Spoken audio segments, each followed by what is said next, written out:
Hello friends, आज हम लोग देखेंगे retail banking CIB module C का यूनिट 14 जो कि service standards for retail banking के ऊपर है। तो फ्रेंड्स, नवंबर 2003 में RBI ने procedure and performance audit of public services के नाम से एक कमेटी बनाई थी, जिसके चेयरमैन जो थे वो श्री SS तारापुर थे। तो इस कमेटी का जो मेन ऑब्जेक्टिव था वो था कि addressing the issue relating to availability of adequate banking services to common people, यानी कि जो भी बैंकिंग सर्विसेज अवेलेबल हैं उसके बारे में कॉमन पीपल को कैसे जानकारी मिले। तो इसके बेसिस पे ये कमेटी जो है वो बनाई गई थी। The mandate to the committee included identification of factors that inhibited the attainment of best customer service and suggesting steps to improve the quality of banking services to individual customers।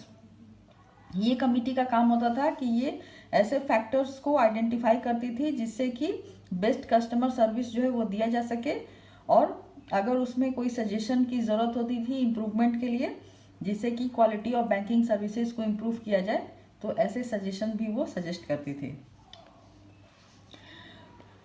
तो इसी committee के recommend पे BCSBI का गठन किया गया, जिसको कि हम लोग banking codes and standards board of India भी बोलते हैं।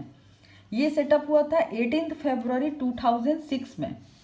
BCSBI जो है एक वॉलंटरी कोड का सेट है जिसमें कि मिनिमम स्टैंडर्ड सेट किया गया है बैंकिंग प्रैक्टिसेस फॉर बैंक्स के लिए। ये RBI के किसी भी गाइडलाइन को सुपरसीड नहीं कर सकता है या रिप्लेस नहीं कर सकता है। और BCSBI जो है ये एक रिड्रेशल या ग्रीवेंस के फोरम की तरह काम नहीं करता है। इनका सिर्फ काम है ये सेट ऑफ रूल्स जो है वो प्रोवाइड करते हैं for better banking services. Friend, ये इंपॉर्टेंट पॉइंट है। BCSBI जो है एक सेपरेट सोसाइटी की तरह रजिस्टर्ड है अंडर सोसाइटी रजिस्ट्रेशन एक्ट 1860, और ये एक ऑटोनॉमस बॉडी है। ये मॉनिटर एसेस करता है जितने भी कोड हैं जो मिनिमम स्टैंडर्ड बोर्ड के द्वारा जारी किए गए हैं इंडिविजुअल कस्टमर्स के लिए। ये उसको एसेस करता है और मॉनिटर करता है कि बैंक जो है इन कोड का कॉम्प्लायंस कर रही है कि नहीं कर रही है। The name of the society is banking codes and standard board of India, और इसका रजिस्टर्ड ऑफिस जो है वो कहाँ है? मुंबई में है। मेंबर ऑफ BCSBI जितने भी बैंक्स हैं वो सब जिन्होंने एग्री हुए हैं जो कि वो कोड और स्टैंडर्ड का जो मेंबरशिप है वो लेंगे, और जो भी उनका सेट ऑफ नॉर्म्स है या रूल्स है उसको कंप्लाई करेंगे। तो वो सारे बैंक्स जो हैं BCSBI के मेंबर हैं। कोई बैंक अगर इसका मेंबर होना भी चाहती है तो वो वन टाइम फी जो है वो पे करके उसका मेंबरशिप ले सकती है।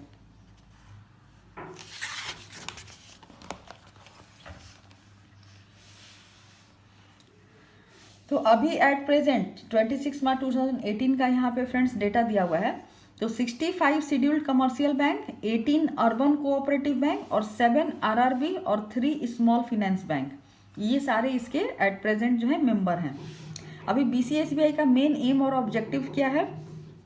तो BCSCI जो है ये कॉम्प्रिहेंसिव कोड है स्टैंडर्ड ऑफ फॉर बैंक्स के लिए, जो कि कस्टमर्स के लिए फेयर ट्रीटमेंट के बारे में बताया गया है। Functions as an independent and autonomous watchdog to monitor and to ensure that the banking codes and standards voluntarily adopted by bank and are adhered to। इनका ये भी फंक्शन है कि ये एक इंडिपेंडेंटली ऑटोनॉमस बॉडी की तरह काम करते हैं और वॉचडॉग की तरह मॉनिटर करते हैं, और ये इंश्योर करते हैं कि जो भी बैंकिंग कोड एंड स्टैंडर्ड्स जो है बनाए गए हैं BCSBI के थ्रू, जो भी बैंकों ने उनको अडॉप्ट किया है वो उसको सही से पालन कर रही है या नहीं कर रही है। ये ऐसे कोड एंड स्टैंडर्ड्स को कंडक्ट करने के लिए कुछ रिसर्च भी करते हैं। ये एम्प्लॉयज़ को ट्रेनिंग भी प्रोवाइड करते हैं। इनके अदर एम्स एंड ऑब्जेक्टिव्स क्या हैं फ्रेंड्स? ये प्रमोशन का काम भी करते हैं, जैसे न्यूज़पेपर में, वेबसाइट पे एडवर्टाइजमेंट दे करके जो भी कोड्स और स्टैंडर्ड्स हैं, ताकि वो नॉर्मल पब्लिक जो है उसके बारे में जान सके। ये टीचिंग एंड ट्रेनिंग कोर्सेज भी ऑर्गेनाइज करते हैं। जर्नल पब्लिश करना, जैसे पैम्पलेट, बुकलेट्स, रिसर्च पेपर्स। उसके बाद maintain close contact with IBA, ये IBA के साथ भी कॉन्टैक्ट जो है मेंटेन करती है। अभी कोड ऑफ बैंक्स कमिटमेंट क्या क्या है। तो फ्रेंड्स बीसीएसबीआई में जो है मेनली 2 कोड्स मेंशन किए गए हैं। पहला कोड जो है वो code of banks commitment to customer है और दूसरा code of banks commitment to micro and small enterprises के लिए है। जो commitment of codes for customers है फ्रेंड वो 10 रीजनल लैंग्वेजेस में अवेलेबल है other than English and Hindi, और माइक्रो एंड स्मॉल इंटरप्राइजेस जो है वो 11 रीजनल लैंग्वेजेस में है other than English and Hindi. जो code of banks commitment to customers है इसको डॉक्टर वाई रेड्डी ने रिलीज किया था 1 जुलाई 2006 को, और ये कोड रिवाइज किया गया है अगस्त 2009, 2014 एंड जनवरी 2018 में। अभी कोड्स के ऑब्जेक्टिव्स क्या क्या हैं। फेयर बैंकिंग प्रैक्टिस जो है उसको प्रमोट करना, ट्रांसपेरेंसी को इंक्रीज करना, मार्केट फोर्स को इनकरेज करना, fair and cordial relationship between customer and their banks को प्रमोट करना, बैंकिंग सिस्टम में कस्टमर का जो कॉन्फिडेंस है उसको बढ़ाना, safe and fair customer dealing को प्रमोट करना और कस्टमर में अवेयरनेस इंक्रीज करना। कोड कहाँ कहाँ अप्लाई होगा फ्रेंड्स, तो ये जितने भी बैंकों के प्रोडक्ट और सर्विसेज हैं ये कोड उनके ऊपर एप्लीकेबल होता है। अभी इसमें कौन कौन से प्रोडक्ट कवर्ड है, तो इसमें जितने भी डिपॉजिट अकाउंट्स है बैंकों के, current, savings, term deposit, RD, PPF, ये सारे इसमें कवर्ड होंगे। जितने भी रेमिटेंस चैनल्स हैं, RTGS, NEFT, cheques clearing, demand draft, ये सारे आएंगे। जितने भी गवर्नमेंट ट्रांजैक्शन है, demat account, equity, bonds, currency note, coin exchange facility, collection of cheque, safe custody, locker, loan, OD, guarantee, foreign exchange, third party insurance, investment product, card product और digital product जैसे e wallet, mobile banking, internet banking, UPI, Bhim, इन सारे चीज़ों के ऊपर जो है बीसीएसबीआई का code applicable होता है। अभी की कमिटमेंट्स क्या है मेंबर बैंक्स के टू दी कस्टमर, तो फ्रेंड्स इस यहाँ पे बीसीएसबीआई में 5 की कमिटमेंट्स दिए गए हैं, जिसमें कि पहला है राइट टू फेयर, जिसमें प्रोवाइडिंग मिनिमम बैंकिंग फैसिलिटीज, आपको बैंकों को कस्टमर्स को मिनिमम बैंकिंग फैसिलिटी जो है वो मैंडेटरी है प्रोवाइड करना। जो भी कमिटमेंट है बैंकों का आपको उसको मीट करना है, पूरा करना है। Product and services meet relevant laws and regulation, जो भी आरबीआई के लॉज एंड रेगुलेशन है उसके अकॉर्डिंग आपके प्रोडक्ट के जो भी नियम कानून है, टर्म्स कंडीशन है वो मैच करने चाहिए। Ethical principle of integrity and transparency, आपको हमेशा जो है ट्रांसपेरेंसी मेंटेन करके रखना है, इंटीग्रिटी मेंटेन करना है। डिजिटल प्रोडक्ट जो है कस्टमर को ऑफर करना है तो उनको सिक्योर और कन्वीनियंट और रोबस्ट टेक्नोलॉजिकल इन्वायरमेंट प्रोवाइड करना है। कस्टमर में किसी भी तरीके का डिस्क्रिमिनेशन नहीं करना है। Good and fair banking practices को प्रमोट करना है। Fair and equitable relationship with the customer को प्रमोट करना है और बैंक स्टाफ को एडिक्वेट जो ट्रेनिंग है वो प्रोवाइड करना है। राइट ऑफ ट्रांसपेरेंसी सेकंड है। फेयर एंड ऑनेस्ट डीलिंग, जो भी कस्टमर को सर्विस प्रोवाइड कर रहे हैं उनको टाइमली प्रोवाइड करना है और जो भी इंफॉर्मेशन है उनको एडिक्वेटली जो है प्रोवाइड करना है। और ये 3 लैंग्वेज में देना होता है फ्रेंड्स, हिंदी, इंग्लिश और द एप्रोप्रिएट लोकल लैंग्वेज, जिसको कि हम लोग वर्नाकुलर लैंग्वेज भी बोलते हैं। जो भी बैंक के एडवर्टाइजमेंट और प्रमोशनल लिटरेचर हैं वो भी क्लियर और मिसलीडिंग नहीं होने चाहिए।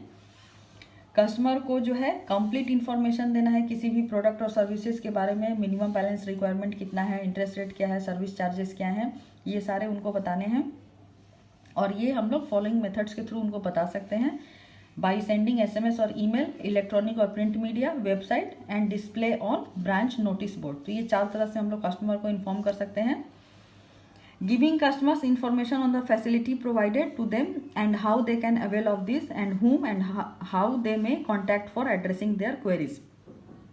कस्टमर को सारे इन्फॉर्मेशन देना है कि उनको क्या क्या फैसिलिटी प्रोवाइड किया जा रहा है या वो कहाँ से वो फैसिलिटी अवेल कर सकते हैं, कैसे कर सकते हैं, कोई प्रॉब्लम होने से वो किसको अपना प्रॉब्लम जो है रिड्रेस कर सकते हैं। मेंबर बैंक को जो भी कस्टमर का इंफॉर्मेशन है वो बैंक ब्रांच में वो कस्टमर को कैसे इन्फॉर्मेशन दे सकते हैं, डिस्प्लेइंग का क्या रूल है। तो जो भी बैंक सर्विसेज दे रही है उसको आपको डिस्प्ले करना है बैंक के नोटिस बोर्ड पे। मिनिमम बैलेंस रिक्वायरमेंट कितना है ये बैंक के नोटिस बोर्ड पे आपको जो है डिस्प्ले करना है। Charges for non maintenance of minimum balance कितने हैं वो आपको डिस्प्ले करना है। और जो इन्फॉर्मेशन है वो बुकलेट फॉर्म में भी बैंक में अवेलेबल होनी चाहिए।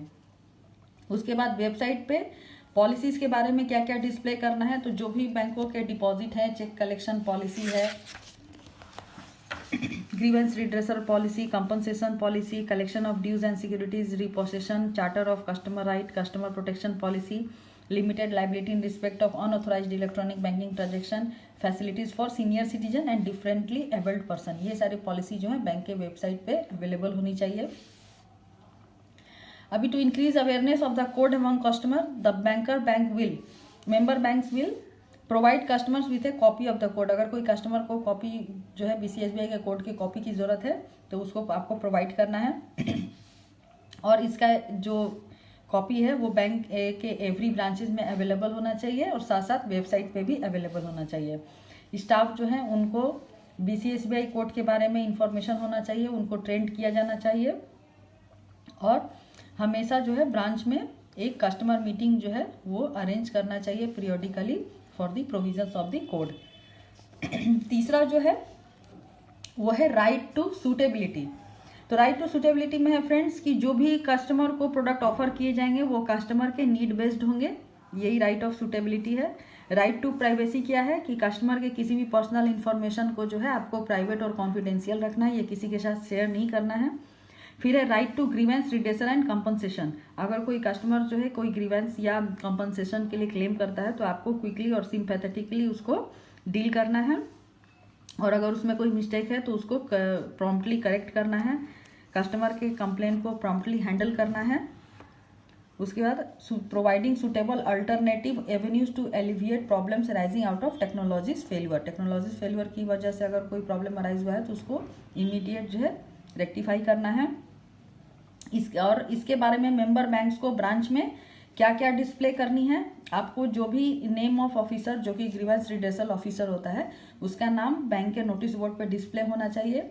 जो भी रीजनल जोनल मैनेजर या प्रिंसिपल नोडल ऑफिसर हैं जिनके साथ कस्टमर अप्रोच कर सकते हैं फॉर देयर ग्रीवेंस, जो कि ब्रांच में रिड्रेस नहीं किया गया है तो उनका एड्रेस और कॉन्टैक्ट नेम ये सारे बैंक के नोटिस डिस्प्ले बोर्ड पे लगा होना चाहिए। उसके बाद बैंकिंग ऑम्बुड्समैन जिसके अंडर में जो है ब्रांच आती है उसका भी डिटेल्स और नेम कॉन्टैक्ट डिटेल्स वो नोटिस बोर्ड पे लगा होना चाहिए। अभी नेक्स्ट जो है फ्रेंड MSME यानी कि माइक्रो एंड स्मॉल इंटरप्राइजेस के लिए क्या क्या कोड ऑफ बैंक्स कमिटमेंट है। तो micro and small micro enterprises जो है MSMED एक्ट 2006 में डिफाइन किया गया है फ्रेंड्स और इसका जो कोड है वो रिवाइज किया गया था 2015 में। तो इसके कोड के ऑब्जेक्टिव क्या है, ये भी सेम है फ्रेंड्स कि जो भी है पॉजिटिव थ्रस्ट देना है MSE सेक्टर्स को, good and fair banking practices promote करना है, ट्रांसपेरेंसी इंक्रीज करना है MSME के लिए, उनके बिजनेस नीड को, उनके इफेक्टिव कम्युनिकेशन को अंडरस्टैंड करना, मार्केट फोर्स को इनकरेज करना, fair and cordial relationship between MSE and members bank को प्रमोट करना, किसी भी उनकी अगर कोई बैंकिंग नीड है तो उसके लिए क्विक रिस्पॉन्स करना और बैंकिंग सिस्टम में कस्टमर्स का कॉन्फिडेंस इंक्रीज करना। अभी एप्लीकेशन ऑफ द कोड ये भी सेम है फ्रेंड्स, जो हमने कस्टमर कमिटमेंट्स के लिए देखा MSME में भी सेम है, तो इसलिए मैं इसको यहाँ पे स्किप कर रही हूँ। नेक्स्ट जो है वो है कि how does BCSBI monitor the implementation of the codes. तो जितने भी मेंबर बैंक्स हैं उनको BCSBI को एक एनुअल स्टेटमेंट ऑफ कंप्लायंस जिसको कि ASC बोलते हैं ये बैंकों को भेजना होता है। BCSBI के जो ऑफिसर्स हैं वो ब्रांच विजिट करके भी इसको मॉनिटर कर सकते हैं। जो भी कस्टमर के थ्रू कंप्लेंट रिसीव्ड हो रहे हैं उसके थ्रू भी स्टडी करके भी उसको मॉनिटर किया जा सकता है, या फिर बैंकिंग ऑम्बुड्समैन या अपीलेट अथॉरिटी ने जो भी ऑर्डर या अवार्ड्स इशू किए हैं बैंक के नाम पे, मेंबर बैंक्स के नाम पे, उसको स्टडी करके भी वो मॉनिटर कर सकते हैं, या कोई सिस्टम में कोई डेफिशिएंसी है तो उसको भी फाइंड आउट कर सकते हैं। और जो भी प्रिंसिपल कोड कंप्लायंस ऑफिसर्स हैं मेंबर्स बैंक के साथ उनके साथ डिस्कशन करके भी इसको इम्प्लीमेंट किया जा सकता है। अभी BCSBI for popularising the codes क्या क्या इनिशिएटिव लिए गए हैं, तो इसके लिए BCSBI जो है वो कैंपेन करती है, फैकल्टी सपोर्ट और ट्रेनिंग जो है वो देती है, ऑन लोकेशन वर्कशॉप क्रिएट करती है, मुंबई में इसकी काउंसलिंग सर्विसेज हैं वहाँ से भी ये जो है कोड को पॉपुलराइज करने के लिए सपोर्ट प्रोवाइड करती है, और क्वार्टरली न्यूज़लेटर पब्लिश करती है जिसमें कि कस्टमर मैटर्स से जो भी रिलेटेड डिटेल्स होते हैं वो उसमें इशू किए जाते हैं। How does the BCSBI impact the common man? BCSBI का कॉमन मैन पे क्या इम्पैक्ट है? तो इससे कस्टमर को प्रोटेक्शन मिलता है और उनमें जो है अवेयरनेस क्रिएट होती है। नेक्स्ट है code compliance rating. Code compliance rating जो है फ्रेंड BCSBI टेक्निकल असिस्टेंस लेती है क्रिसिल का, जो कि एक रेटिंग एजेंसी है, और इसी के माध्यम से जो है मेंबर बैंक्स को रेटिंग दिया जाता है। तो ये रेटिंग देखिए फ्रेंड्स कैसे होता है, और ये रेटिंग जो है पब्लिक डोमेन में डिस्प्ले किया जाता है। ये आप भी देख सकते हैं वेबसाइट पे जाके। ये टोटल आउट ऑफ 100 का इसमें मार्किंग होता है, जिसमें 20 मार्क्स इन्फॉर्मेशन डिसेमिनेशन के लिए, 22 ट्रांसपेरेंसी के लिए, 30 कस्टमर सेंट्रिसिटी के लिए, 15 ग्रीवेंस रिड्रेसल के लिए और 13 कस्टमर फीडबैक के लिए दिया जाता है। टोटल इसका 100 जो है वो मार्क्स होता है, और जो मार्क्स आता है उसके बेसिस पे उसकी जो है रेटिंग की जाती है। अगर किसी मेंबर बैंक का जो स्कोर है 85 एंड अबव है तो वो हाई रेटिंग होगा, 70 to less than 85 above average, 60 to less than 70 average, और बिलो 60 का मतलब बिलो एवरेज। यानी बैंकों को, जो बैंक 60 से नीचे हैं उनका बिलो एवरेज, उनका रेटिंग सबसे खराब माना जाता है, और जिनका 85 एंड अबव है उनका रेटिंग अच्छा होता है।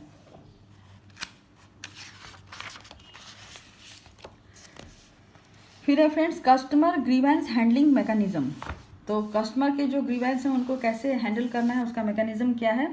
तो जैसा कि हमने पहले भी देखा, कस्टमर को ये पता होना चाहिए कि उनको कंप्लेन जो है कैसे करना है, कहाँ करना है, किसे करना है, और कौन उनको रिप्लाई करेगा, उनको किसको अप्रोच करना है रिड्रेसल के लिए अगर उनको लगता है कि उनका जो कंप्लेन है उसको सही से रिप्लाई नहीं किया गया या सही से उनको रिजोल्यूशन नहीं प्रोवाइड किया गया, तो इन दैट केस उनको किसको अप्रोच करना है। What to do if you are not satisfied about the outcome. ठीक है, तो इसके लिए बैंकों को जो ग्रीवेंस रिड्रेसल ऑफिसर है उनका नेम है डिस्प्ले करना है बैंक के नोटिस बोर्ड पे। अगर कंप्लेन जो है ब्रांच लेवल पे रिजॉल्व नहीं होता है तो ब्रांच को ये इंश्योर करना है कि वो top most level of grievance redressal authority को जो है वो फॉरवर्ड करे, और उनको विदिन 30 डेज जो है वो अपना फाइनल रिस्पॉन्स देना होता है। कस्टमर जो है वो रीजनल जोनल मैनेजर या प्रिंसिपल नोडल ऑफिसर को भी अप्रोच कर सकती है। कंप्लेंट जो है अगर रिटन है, हैंड डिलीवर्ड अगर दिया है कस्टमर्स ने, तो उनको एक एक्नॉलेजमेंट जो है कंप्लेंट रेफरेंस नंबर वो प्रोवाइड करना है। आप उसको through SMS on registered mobile number भी भेज सकते हैं। If a complaint is relayed over phone, अगर कंप्लेंट जो है फोन पे आया है तो बैंक को एक कंप्लेंट रेफरेंस नंबर जो है वो कस्टमर सर्विस के नंबर से उनको प्रोवाइड करना है। किसी कस्टमर ने मान लीजिए कस्टमर सर्विस में फ़ोन करके वहाँ पे कंप्लेन लॉस की है, तो कंप्लेन लॉस करने के बाद उनको एक रेफरेंस नंबर जो है वो प्रोवाइड करना होता है। उसके बाद बैंक को अगर कोई भी कंप्लेन के लिए रिस्पॉन्ड करने में टाइम ज़्यादा लग रहा है तो बैंकों को जो भी कंप्लेनेंट है उनको ये इन्फॉर्म करना है कि उनको ज़्यादा टाइम क्यों लग रहा है, कि क्यों वो उसको within 30 days of receipt of the complaint जो है वो रिप्लाई नहीं कर पा रहे हैं। कस्टमर अगर विदिन 30 डेज जो है सेटिस्फैक्ट्री रिस्पॉन्स अगर उनको बैंक से नहीं मिल रहा है तो वो बैंकिंग ombudsman को भी अप्रोच कर सकते हैं by RBI under banking ombudsman scheme. Next है branch level customer service committee meeting. Friends, ये जो branch level customer service committee meeting है ये बहुत इंपॉर्टेंट होता है। हालांकि ये ब्रांचेज में फॉलो नहीं किया जाता है, लेकिन ये BCSBI का गाइडलाइन है। मेंबर बैंक जो है उनको अपने ब्रांचेज में ये डिस्प्ले करना होगा नोटिस बोर्ड पे कि वो ब्रांच में monthly branch level customer service committee meeting जो है वो कौन से डेट को ऑर्गेनाइज कर रहे हैं जिसको कि कस्टमर अटेंड कर सकते हैं। अब जनरल इंफॉर्मेशन क्या है? Member banks who are member of BCSBI following voluntary codes of IBA would not be applicable to them. जो भी मेंबर बैंक हैं जो कि BCSBI के मेंबर हैं उनको ये 3 जो कमिटमेंट है IBA के उसको फॉलो करना मैंडेटरी नहीं होता है। कौन कौन सा है वो कमिटमेंट? पहला है बैंकर्स फेयर प्रैक्टिस कोड, दूसरा है fair practice code for credit card operation, और तीसरा है model code for collection of dues and repossession of security. तो ये तीनों चीज़ें जो है वो बैंक को फॉलो करनी मैंडेटरी नहीं है जो BCSBI के मेंबर हैं। तो फ्रेंड्स, ये चैप्टर यहीं पे ख़त्म हो रहा है, अभी लेटर सम अप आ गया, लेकिन यहाँ पे जो है BCSBI के कुछ एनेक्सर दिए हुए हैं। तो इसमें फ्रेंड्स बहुत सारी चीज़ें जो है जो हम लोग जानते हैं, तो मैं यहाँ पे सिर्फ इसका जो important exam point of view से जो क्वेश्चंस अराइज हो सकते हैं वो मैं यहाँ पे डिस्कस कर दे रही हूँ। तो BCA-SBI में ऑलवेज वी का मतलब होता है मेंबर बैंक और यू का मतलब होता है कस्टमर। तो क्वेश्चन में अगर कभी भी पूछे कि वी का मतलब क्या है, यू का मतलब क्या है, तो वी का मतलब मेंबर बैंक और यू का मतलब कस्टमर। तो इसमें डिपॉजिट अकाउंट्स के बारे में दिया हुआ है कि डिफरेंट स्टाइल्स में डिपॉजिट अकाउंट जो आप खोल सकते हैं। ये सिंगल हो सकता है, ज्वाइंट हो सकता है, either survivor, former survivor, latter survivor, ठीक है। और BCBD अकाउंट के लिए जो है किसी भी मिनिमम बैलेंस की रिक्वायरमेंट नहीं होती है। नॉमिनेशन फैसिलिटी जो है डिपॉजिट अकाउंट्स में अवेलेबल होते हैं। पासबुक में या स्टेटमेंट में आपको नॉमिनी का नाम जो है वो मेंशन करना है अगर कस्टमर चाहता है तो। अगर डिपॉजिट में जो भी इंश्योरेंस अवेलेबल है वो आपको पासबुक में कस्टमर को इशू करके देना है। अभी ये फ्रेंड्स 1 लाख तक का जो है वो इंश्योरेंस DIC GC जो है वो प्रोवाइड करती है। जितने भी ट्रांजैक्शन है वो डिटेल आपको पासबुक में कस्टमर को मेंशन करना है। Liquid deposit facility, sweep account facility अगर अवेलेबल है तो वो कस्टमर्स को प्रोवाइड करना है। फिर है अकाउंट ओपनिंग में नो योर कस्टमर गाइडलाइन को फॉलो करना है। अगर अकाउंट ओपनिंग फॉर्म्स कस्टमर को है तो प्रोवाइड करना है। जो भी फॉर्मेलिटीज़ है अकाउंट ओपनिंग के लिए वो कस्टमर को एक्सप्लेन करना है, इन्फॉर्म करना है। MITC यानी most important terms and condition जो भी हैं वो आपको कस्टमर को इन्फॉर्म करना है। अगर कोई कस्टमर चेंज करना चाहता है कोई भी अकाउंट, मान लीजिए किसी कस्टमर ने नया अकाउंट ओपन किया है और वो सर्विस से अगर सेटिस्फाइड नहीं है और वो अपना अकाउंट क्लोज करना चाहता है, तो अगर वो within 14 days of opening of the account अगर क्लोज करता है तो उसके ऊपर कोई भी पेनल चार्जेस जो है वो एप्लीकेबल नहीं होगा। और अगर वो उसको चेंज करना चाहता है किसी अदर प्रोडक्ट या अकाउंट के साथ तो हम लोग उसको चेंज कर सकते हैं। अगर कोई कस्टमर जो है सेविंग्स या अकाउंट उसका कोई भी करंट अकाउंट सेविंग्स अकाउंट को अगर क्लोज करना चाहता है तो within 3 working days of receiving of instruction बैंकों को अकाउंट क्लोज करना होता है। अगर कोई कस्टमर अपना अकाउंट ट्रांसफर कराना चाहता है from one branch to another branch तो ये भी 3 वर्किंग डेज में जो है वो कर देना है। और जो प्रूफ ऑफ एड्रेस है जो उसने चेंज कराया है एक जगह से दूसरी जगह अकाउंट ट्रांसफर करने पे फ्रेंड्स प्रूफ ऑफ एड्रेस जो है वो रिक्वायर होता है। अब मान लीजिए कोई कस्टमर जो है वो मुंबई से चेन्नई अगर ट्रांसफ़र हो रहा है अपना उसका अकाउंट तो वो क्यों कर रहा है, लेकिन आप जिस ब्रांच में वहाँ पे उसको एड्रेस प्रूफ जो है वो इंसिस्ट नहीं कर सकते हैं लेने के लिए, लेकिन जहाँ पे अकाउंट ट्रांसफ़र हो रहा है वहाँ पे उसको प्रूफ ऑफ करंट एड्रेस जो है वो देना होगा with in period of 6 months. फिर है सेविंग और करंट अकाउंट। कितने नंबर ऑफ ट्रांजैक्शन जो है आपके कैश या ATM विड्रॉल में फ्री हैं जिनमें कोई चार्जेस नहीं है उसके बारे में कस्टमर्स को इन्फॉर्म करना मैंडेटरी है। अगर कोई चार्जेस हैं तो कितने हैं वो कस्टमर्स को इन्फॉर्म करना है। सेविंग्स डिपॉजिट पे क्या रेट ऑफ इंटरेस्ट जो है वो कस्टमर को दिया जा रहा है वो भी कस्टमर को इन्फॉर्म करना है। कितना मिनिमम बैलेंस है वो कस्टमर को इन्फॉर्म करना है। मिनिमम बैलेंस मेंटेन नहीं करने के क्या चार्जेस हैं वो इन्फॉर्म करना है।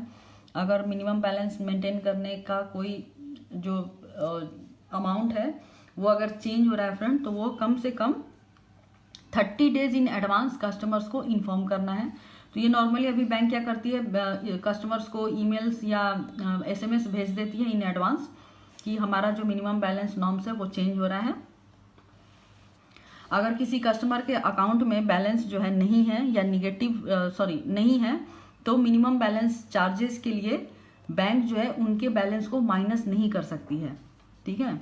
In case the account is to be closed और रिवाइव्ड, अगर वो कस्टमर उस अकाउंट को क्लोज करता है या उसको रिवाइव करता है तो इन दैट केस जो भी अनपेड चार्जेस हैं due to non maintenance of minimum balance आपको उसका पेमेंट जो है वो नहीं लेना है।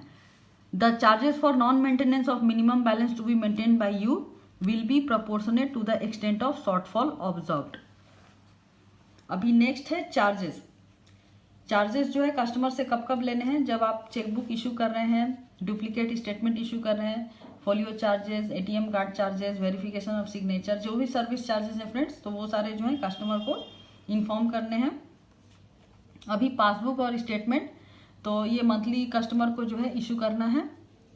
This can be available through digital channels also. अभी तो मोबाइल पासबुक आ गया फ्रेंड्स तो कस्टमर अभी इजीली जो है मोबाइल में अपने पासबुक को देख सकते हैं, अपडेट कर सकते हैं। जो MICR कोड और IFSC कोड है वो चेकबुक में और पासबुक में स्टेटमेंट में मेंशन होना चाहिए। कस्टमर केयर का नंबर, कॉन्टैक्ट नंबर ब्रांच का जो है वो पासबुक स्टेटमेंट में मेंशन होना चाहिए। जो भी लोन अकाउंट का स्टेटमेंट है वो डिटेल्ड होना चाहिए और ये फ्री ऑफ चार्जेस होता है once in a financial year. अभी upgradation of deposit accounts and addition of value added services. Obtaining your consent, friends यहाँ योर का मतलब कस्टमर से है। Obtaining your consent in writing और थ्रू एनी अदर मोड और where your consent is obtained through authenticated electronic means after necessary validation. Customer जो है वो अपना कंसेंट दे सकता है किसी भी वैल्यू एडेड सर्विसेज या अपग्रेडेशन ऑफ डिपॉजिट अकाउंट के लिए। डाउनग्रेडिंग ऑफ डिपॉजिट अकाउंट, जब भी डिपॉजिट अकाउंट को डाउनग्रेड किया जाएगा तो वो कस्टमर को इंटीमेट करना है। जब भी कोई माइनर से मेजर का अकाउंट अगर कन्वर्ट हो रहा है, माइनर बिकम मेजर, तो ये भी बैंक को इंटीमेट करना है कस्टमर्स को। अब इन ऑपरेटिव डोरमेंट्स अकाउंट्स में क्या है, अगर कोई अकाउंट डोरमेंट है तो कस्टमर को इन्फॉर्म करना है at least 3 months before your account is classified as inoperative और डोरमेंट, यानी कि 3 महीने पहले जो है कस्टमर को इन्फॉर्म करना होता है अगर उनका अकाउंट जो है डोरमेंट या इनएक्टिव होने वाला है। अगर अकाउंट इनऑपरेटिव या डोरमेंट है तो उसमें कोई चार्जेस लिवाई नहीं किया जाएगा। और एक्टिवेशन अगर करा रहा है कस्टमर अपने डोरमेंट या इनएक्टिव अकाउंट के लिए तो उसके लिए भी कोई चार्जेस नहीं लेना है। जब अकाउंट जो है डोरमेंट अकाउंट एक्टिवेट किया जाएगा तो कस्टमर को ये इन्फॉर्म करना है थ्रू SMS, ईमेल या लेटर। अभी क्लोजिंग ऑफ अकाउंट, अगर बैंक किसी का अकाउंट क्लोज करती है किसी रीजन से तो कम से कम उसको 30 days प्रायर नोटिस जो है देना है और उसको रीजन भी इंडिकेट करके देना है कि वो उसका अकाउंट क्यों क्लोज कर रही है। क्लियरिंग साइकिल, बैंकों को ड्रॉप बॉक्स फैसिलिटी जो है वो प्रोवाइड करनी है। Clearing cycle for local and out station instrument जो है उसमें सारा डिटेल्स आपको देना है कि कट ऑफ टाइम क्या है for lodging of instrument for same day clearing. Cheque collection policy क्या है ये आपको इन्फॉर्म करना है कस्टमर को। कंपनसेशन पॉलिसी क्या है, अगर कोई कलेक्शन ऑफ इंस्ट्रूमेंट में डिले होता है तो उसके लिए क्या क्या कंपनसेशन पॉलिसी है वो कस्टमर को इन्फॉर्म करना है। कोई चेक जो है अगर अनपेड रिटर्न होता है तो इसके बारे में कस्टमर को इमीडिएटली इन्फॉर्म करना होता है बाय SMS, ईमेल। उसके बाद अगर आप कस्टमर को जो रिटर्न आया है चेक उसको कितने दिन में रिटर्न करना होता है, विदिन 24 आवर्स। फ्रेंड ये बहुत इंपॉर्टेंट पॉइंट है। आप ब्रांच में देखिएगा अगर कोई भी आउटवर्ड क्लियरिंग के चेक रिटर्न्स आते हैं तो वो ब्रांच में ऐसे ही रखे होते हैं, जबकि as per BC SBI norms within 24 hours जो है ये कस्टमर्स को हैंड ओवर करना होता है। फिर नेक्स्ट है कैश ट्रांजेक्शन। कैश ट्रांजेक्शन में बैंक जो है कस्टमर से एक्सेप्ट कर सकती है, डिस्पेंस कर सकती है cash. Exchange of swelled and mutilated notes जो है वो बैंकों को करना है। अगर जो मिनिमम पैन रिक्वायर है for cash transaction that is above 50,000 and above, तो उसके लिए कस्टमर को पैन जो है वो कोट करना मैंडेटरी है। अगर पैन नहीं है तो कस्टमर को फॉर्म 60 में जो है वो डिक्लेरेशन देना है। अभी स्टैंडिंग इंस्ट्रक्शन और डायरेक्ट डेबिट के बारे में क्या नॉर्म्स हैं, तो अगर कोई भी NACH या ECS में कोई अगर टेक्निकल फॉल्ट होता है या डिले होता है या फेल होता है तो इसके लिए अगर कोई भी लॉस हो रहा है कस्टमर्स को तो उसके लिए जो है bank as per compensation policy customer को कंपनसेट करेगी। और credit your account along with interest amount has been unauthorisedly erroneously debited from your account. अगर किसी कस्टमर के अकाउंट से कोई बैलेंस जो है डेबिट हुआ है किसी एरर की वजह से तो उसके लिए जो है वो अमाउंट बैंक उसको क्रेडिट करेगी। अभी स्टॉप पेमेंट फैसिलिटी, अगर किसी कस्टमर ने चेक के स्टॉप पेमेंट के लिए अगर कोई इंस्ट्रक्शन दे रखा है तो वहाँ पे आपको इमीडिएटली जो है उस चेक को स्टॉप करना है after receipt of your instruction और उनको एक एक्नॉलेज भी देना है। अगर इसके बाद भी कोई अगर उनका चेक पास हो जाता है तो उसके लिए बैंक जो है as per compensation policy customer को कंपनसेट करेगी। फिर है चेक और debit instruction issued by you. अगर किसी कस्टमर ने चेक या डेबिट इंस्ट्रक्शन इशू किया हुआ है तो वहाँ पे भी अगर कोई एक डिस्प्यूट अराइज होता है तो कस्टमर जो है उस चेक की कॉपी की डिमांड कर सकते हैं जो क्लियरिंग के लिए जाता है CTS क्लियरिंग में। और ये जो है customer made within a period of 1 year from the date of cheque. अगर कस्टमर ने कोई चेक इशू किया है तो उसके 1 year के अंदर तक वो अगर कोई डिस्प्यूट अराइज हुआ है तो उसके लिए उसकी कॉपी की डिमांड कर सकता है। और इसके लिए कस्टमर को कोई चार्जेस नहीं दिए जाएंगे। अगर वो 1 साल के बाद अगर क्लेम करता है तो ये चार्जेबल होता है, लेकिन हमें वो कस्टमर को प्रोवाइड करना होता है। नेक्स्ट है टर्म डिपॉजिट। टर्म डिपॉजिट में क्या है, अगर टर्म डिपॉजिट जो है मैच्योर हो गया है तो मैच्योर होने के बाद बैंक क्या करेगी कि बैंक को कस्टमर्स को इन्फॉर्म करना है कि आपका फिक्स डिपॉजिट जो है वो मैच्योर हो गया है।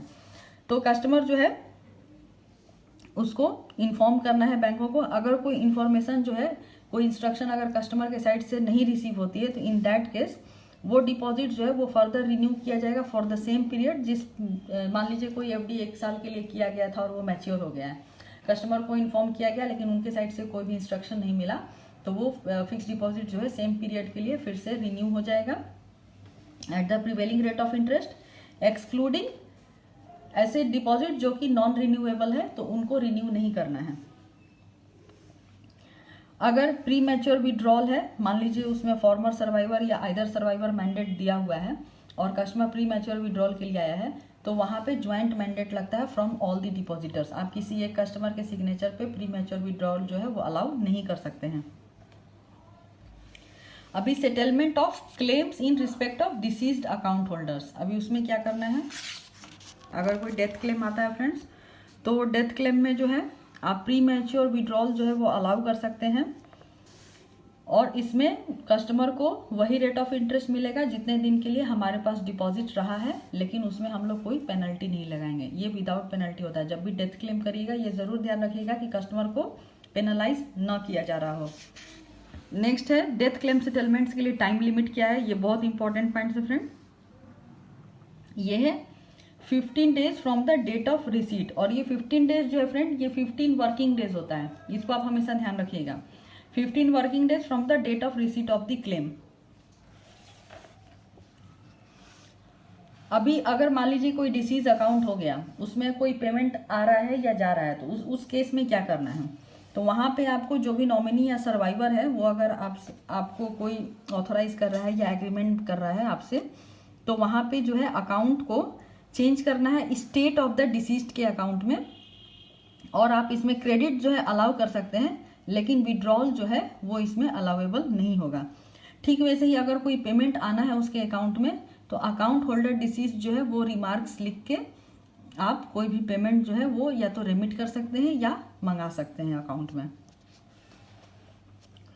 फिर है safe deposit locker. Safe deposit locker में जो इंपॉर्टेंट पॉइंट है कि आपको जब भी लॉकर इशू कर रहे हैं तो वहां पे आपको 3 इयर्स का एडवांस रेंट और break open of the locker का जो चार्जेस है वो आपको in the form of fix deposit customer से ऑब्टेन करना है while issuing safe deposit locker to a new customer. और लॉकर के केस में जो बैंक और लॉकर होल्डर का जो रिलेशन होता है उसको हम लोग लेसर एंड लेसी बोलते हैं। अभी foreign exchange services. Foreign exchange services में है कि अगर मान लीजिए किसी कस्टमर को जो है जो रेमिटेंस आने वाला है उसमें कोई डिले हो गया, और ये डिले जो है वो beyond the day when the amount is due for credit, जिस डेट को आना था पैसा उस डेट को नहीं आया, तो उस केस में कस्टमर को कंपनसेट मिलेगा। और ये कंपनसेशन कितना होगा, ये account of interest for due period beyond the due date. अब ड्यू डेट के बाद से जिस डेट तक उसका क्रेडिट नहीं हुआ है उतने डेट का उसको इंटरेस्ट दिया जाएगा। और अगर फॉरेक्स रेट में कोई अगर चेंज हो गया तो उस चेंज की वजह से जो भी जो है लॉस हो रहा है कस्टमर को, वो भी compensation policy of the bank के अकॉर्डिंग उसको कॉम्पनसेट किया जाएगा। अभी नेक्स्ट है रेमिटेंस विद इन इंडिया। अगर रेमिटेंस विद इन इंडिया कर रहा है कोई कस्टमर, तो यहाँ पे रेमिटेंस फैसिलिटीज जो है वॉक इन कस्टमर्स को भी देना है, लेकिन वहाँ पे कुछ प्रिस्क्राइब्ड लिमिट्स हैं, तो वॉक इन कस्टमर्स को भी ये फैसिलिटी प्रोवाइड किया जाएगा अदर देन अकाउंट होल्डर्स। अब लेंडिंग के लिए बैंकों का अप्रूव्ड जो है बोर्ड अप्रूव्ड पॉलिसी होना चाहिए for loan and advances her member bank के पास। ये सब फ्रेंड्स इंपॉर्टेंट पॉइंट्स नहीं है, ये हम लोग कॉमनली जो है वो जानते हैं, तो इसको उतना डिस्कस करने की ज़रूरत नहीं है। यहाँ पे एक इम्पॉर्टेंट पॉइंट्स है कि अगर कोई सिक्योरिटी डॉक्यूमेंट या टाइटल डीड जो मान लीजिए किसी कस्टमर ने या बोरोवर ने जो है लोन क्लोज कर दिया है, तो जो सिक्योरिटी हम लोगों ने उस लोन में ले रखा था, चाहे वो मॉर्टगेज प्रॉपर्टी हो या कोई सिक्योरिटी हो या कोई डॉक्यूमेंट हो, तो वो भी उसको within 15 working days of the repayment of all dues, जिस डेट को उसने सारा ड्यू क्लियर किया, लोन क्लोज किया, उससे 15 दिन के अंदर जो है वो उसको हैंड ओवर करना होता है। और central registry for securitisation asset reconstruction and security interest यानी सरसाई को जो है सेटिस्फैक्शन रिपोर्ट जो है वो भेजना होता है। ये आप सरसाई के वेबसाइट पे भी जाके लॉगिन करके कर सकते हैं कि कस्टमर ने जो है सारा ड्यू क्लियर कर दिया है, तो वो चार्ज जो है वहां से रिमूव करना होता है, सेटिस्फाई करना होता है। We will compensate you for any delay in return of securities, अगर कस्टमर को कोई लॉस होता है, अगर आपने डिले किया है उसको सिक्योरिटी हैंड ओवर करने में बियॉन्ड 15 वर्किंग डे, तो कस्टमर जो है कॉम्पनसेशन क्लेम कर सकता है। फिर है in the event of losing the security document और टाइटल डीड, अगर बैंक ने उनका जो सिक्योरिटी डॉक्यूमेंट्स या टाइटल डीड जो भी है वो अगर खो दिया है, तो उसके लिए जो भी लॉस होगा कस्टमर को वो भी बैंक बियर करेगी।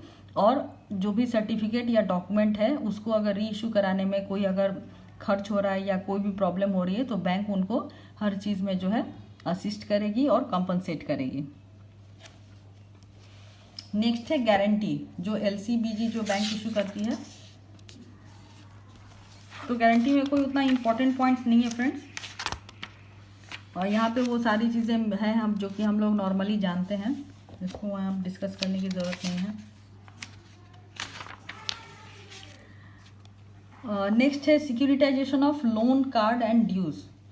तो फ्रेंड्स जो लोन क्रेडिट कार्ड ड्यूज होते हैं जो कि NPA में कन्वर्ट होते हैं, तो उसको बैंक क्या करती है कि एसेट रिकंस्ट्रक्शन कंपनी जिसको कि ARC कहते हैं उनके साथ एक असाइनमेंट करती है और उनको सेल आउट करती है इस तरीके के लॉस एसेट को, जहाँ पे कि ड्यूज जो है वो ARC कंपनी सेटल्ड करती है थ्रू कॉम्प्रोमाइज। तो जो भी कस्टमर है उनको इसके बारे में इंफॉर्मेशन करना है अगर ऐसा कोई केस है। तो अगर इस तरीके के सिक्योरिटाइजेशन के केसेस में अगर कोई जो है कंप्लेन अराइज होता है, तो नोडल अथॉरिटी जो है वो उसको रिजॉल्व करेगा।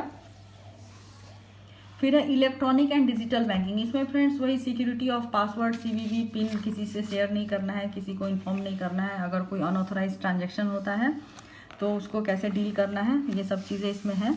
तो फ्रेंड जो नॉर्मली यहाँ पे मेन पॉइंट है कि कस्टमर कंप्लेंट मोबाइल बैंकिंग से रिलेटेड अगर कोई है तो वो बैंकिंग ऑम्बुड्समैन स्कीम में कवर होगा। फिर नेक्स्ट जो पॉइंट है इसमें पासवर्ड जो है एटलीस्ट 6 और मोर कैरेक्टर का होना चाहिए, combination of letter and number होना चाहिए, स्पेशल कैरेक्टर होना चाहिए और combination of upper and lower case letters होना चाहिए। फिर है कि कस्टमर को जो है अपना पिन रेगुलर इंटरवल पे चेंज करना चाहिए एटलीस्ट एवरी 3 to 6 मंथ्स में, ठीक है। फिर नेक्स्ट जो है कि अगर कोई भी कंप्लेन अराइज होता है फॉर डिस्प्यूटेड और फेल्ड ATM ट्रांजैक्शन के लिए, तो ये ऑलवेज कार्ड इशूइंग बैंक के साथ जो है रिपोर्ट करना चाहिए, यानी कि जिस बैंक का कार्ड है आपको उसी बैंक को रिपोर्ट करना है। फिर है कि अगर कस्टमर का कार्ड लॉस्ट हो गया या चोरी हो गया और योर पिन और password disclose, you will not be responsible for unauthorised use of your card after that time. अगर कस्टमर के नेग्लिजेंस की वजह से अगर कोई प्रॉब्लम अराइज हो रहा है या ट्रांजैक्शन हो रहा है, तो उसके लिए जो है कस्टमर लायबल होता है। और अगर कस्टमर को नहीं पता है, उसके अनजाने में किसी ने उसका कार्ड जो है वो फ्रॉड से या किसी साइबर क्राइम या कार्ड जो है फ्रेंड्स अभी तो कॉपी की जाती है, तो उसकी वजह से भी अगर कोई लॉस हो रहा है तो कस्टमर को जो है वो कंपनसेट करेगी बैंक। तो यहाँ पे वही दिया हुआ है कि we will reimburse amount wrongly debited in failed ATM transaction. अगर फेल्ड ATM ट्रांजैक्शन की वजह से कोई अमाउंट डेबिट हो गया है कस्टमर को, तो वो बैंकों को रिम्बर्स करना होगा with in the prescribed time limit. अब अगर इसमें कोई डिले हो रहा है तो कस्टमर को कंपनसेट करना है, provided the claim is lodged with us within 30 days of the transaction. अगर कस्टमर ने क्लेम किया है तो within 30 days of transaction आपको उसको जो है क्लेम रिम्बर्स करना है। In case of disputed ATM transaction we will retain the relevant camera footage till the dispute is settled. अब अगर कोई डिस्प्यूट आया है ATM ट्रांजैक्शन के लिए, तो बैंकों को जो है कैमरा फुटेज जो है वो रिटेन करना है जब तक कि वो डिस्प्यूट जो है वो सेटल्ड नहीं हो जाता है। अब इसमें बैंकों की और कस्टमर की क्या क्या लाइबिलिटी है फ्रेंड्स। तो कस्टमर की जो लाइबिलिटी है वो जीरो लाइबिलिटी है अगर उसने किसी भी फेल्ड ट्रांजैक्शन या फ्रॉड ट्रांजैक्शन के बारे में हमें विद इन 3 वर्किंग डेज अगर इन्फॉर्म किया है तो तो अगर ये कस्टमर की नेग्लिजेंस की वजह से अगर ट्रांजैक्शन हुआ है तो कस्टमर को पूरा का पूरा लॉस जो है वो बेयर करना पड़ेगा। और अगर ये कस्टमर की वजह से नहीं है, responsibility for the unauthorised electronic banking transaction lies neither with us nor you, यानी कि ना ही बैंक की वजह से और ना ही कस्टमर की वजह से अगर हुआ है, यानी कि इसमें कोई थर्ड पार्टी इन्वॉल्व है और कस्टमर जो है उसने क्लेम किया है, तो with in 4 to 7 working days after receiving communication जो है कस्टमर को कंपनसेशन जो है वो मिलेगा। Your per transaction liability shall be limited to that transaction value और the amount whichever is lower as mention in RBI timeline. तो यहाँ पे जो पर ट्रांजेक्शन लाइबिलिटी है वो कस्टमर को एज पर आरबीआई गाइडलाइन या तो वो डिस्प्यूटेड अमाउंट या फिर कस्टमर का जो लिमिट लाइबिलिटी है विच एवर इज लोअर वो कस्टमर को जो है बेयर करना पड़ेगा। Further if the delay in reporting by you is beyond 7 working days, ये तो आपने देख लिया फ्रेंड्स कि अगर उसने विद इन 3 डेज कर रहा है तो उसकी 0 लाइबिलिटी होगी, और अगर उसने 4th डे से लेके 7 डे के अंदर अगर बैंक को इन्फॉर्म कर रहा है तो जितना उसका लिमिटेड लाइबिलिटी या disputed amount whichever is lower वो उसको बेयर करना होगा। और अगर उसने 7 डेज के बाद जो है रिपोर्ट किया है बैंकों को तो your liability shall be determined as per our board approved policy, जो भी बोर्ड अप्रूव्ड पॉलिसी होगी बैंक की उसके अकॉर्डिंग उसको वो बेयर करना पड़ेगा।